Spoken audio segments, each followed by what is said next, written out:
so listen, I took care of this and I was able to get this success and I executed on what you did and we was able to be successful on that, but I don't want to talk about that right now. Let me get over into the things that I'm having problems with. And I stop them immediately and I say, hold on. Anybody that's ever had a coaching call with me, you know this to be true. And I say, hold on. We're not just going to skip over that. What do you mean, Anton? We're not going to skip over that. Skip over what? They so used to being beaten down every single day that they've never had somebody that sat there and give them the same type of energy about their successes and acknowledge their greatness.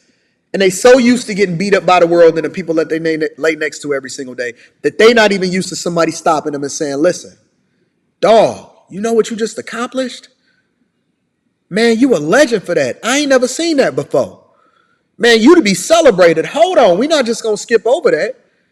And I acknowledge their greatness. More than the women that they lay next to, I stop them and say, listen, we got the rest of our lives to solve for the problems that you have, but we're not going to skip over the successes because the successes is what we build on. The problems we spend 5% of our time fixing because that comes along with the successes.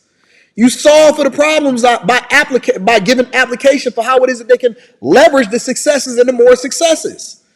Then they find themselves at a loss for how it is that they even found themselves in that situation for the first place. Because you don't even know what fucking coaching is. You don't know how to motivate nobody. You don't know how to give them no game. You don't know how to give them no insight. All you do is take. And you expect for this man to come home and want you? He's supposed to want to lay next to you? He's supposed to desire you? You trying to figure out why it is that he got a woman that's always nagging on him every single day? The men are the victims. It's a woman every single day that he denies.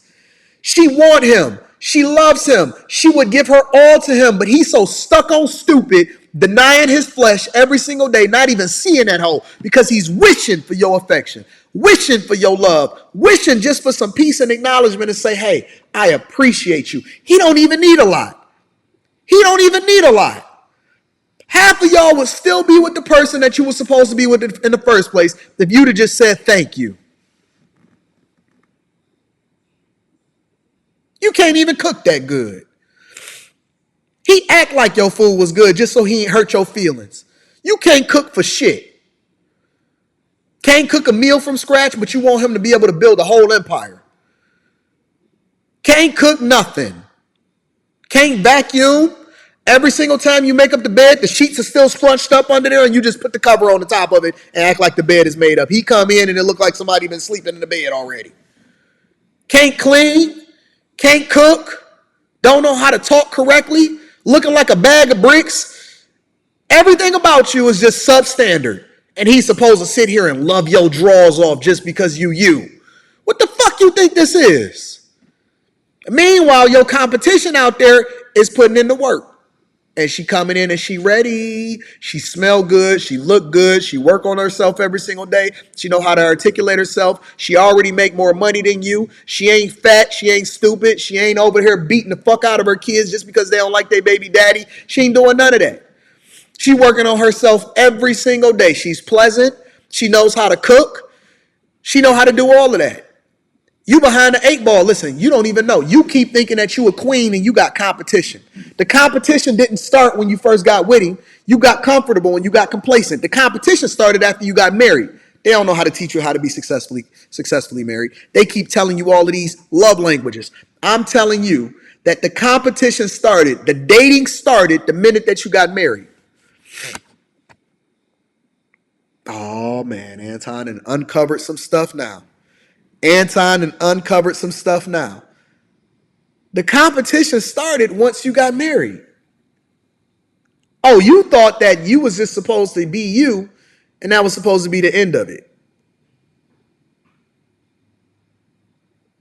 You thought that this was the retirement plan, and now you getting mad at him because his eyes is wandering. Well, what fucking choice does he have? It's not that all of these other women are so beautiful, it's that you such a piece of shit. That's just the honest to God truth. I don't know if anybody ever told you. See, your friends is not going to tell you, they just going to cover for you because they don't really love you and they're not really your friends, and they don't even know what love is. So they're going to tell you the thing that make you feel good. Nobody told you that you can't cook. Do you move the chairs out of the way when you vacuum? When you fucking do the dishes, do you just throw them inside of the dishwasher? Do you wipe the microwave out? Is the fucking stainless steel refrigerator got fingerprints all on it because you neglected to wipe that down? Huh? You sitting at home all day doing nothing. This man is over here killing himself, right? And you can't even do anything right in there and you expect to be acknowledged because it's my feelings. It's my love language and my words of affirmation. You don't appreciate him. He execute on everything and you execute on nothing and you expect for him to acknowledge you and still want you at the end of the day. You sold him a bag of bricks. You a fucking lemon. You a lemon. You are a car that looked good on the outside but was a piece of shit on the inside. You are a lemon. And you expect for this man to come in and get things together and fix you, and you interdependent on him for your happiness, and he hate the fact that he got to lay next to you, and he's suffering through the possibility of having sex with you. That's why he can't get hard. Ain't nothing wrong with him. Ain't nothing wrong with him. He don't need no blue pills. It's you. Listen, I guarantee you, he gonna get hard as a rock. We gonna have some real conversations, or we gonna skirt around the issue? We gonna have some real conversations, or we gonna skirt around what the real issues are? He don't have no problem getting hard. Listen, for that chick over there, bust through it like a piece of paper. Have no problems getting hard. It's you. He can't get it up because it's like, damn, he got to sit here and imagine something completely different from what it is that he's sitting in front of in order for him to even get his rocks off. You keep trying to figure out why he got his eyes closed every time he having sex with you. It's not that he having it so good. It's that he having it so bad. He's suffering through it. You think you doing him a favor by having sex with him, and it's a chore for him. He hoping that you come home talking about you tired. Yes. Yes. He will rather go in there and rub one out than sit here and lay next to you. Breath stinking, ain't got in the shower, look like a piece of trash every single time you go out. You give your best over to the job and you give the rest over to him, and he's supposed to desire you. You a lemon.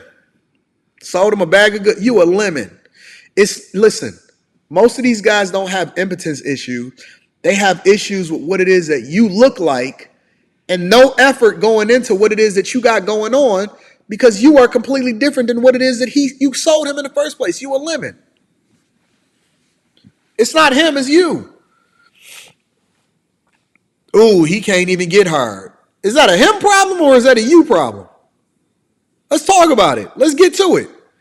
Is that a him problem or is that a you problem? I bet you he can get to it when he not with you.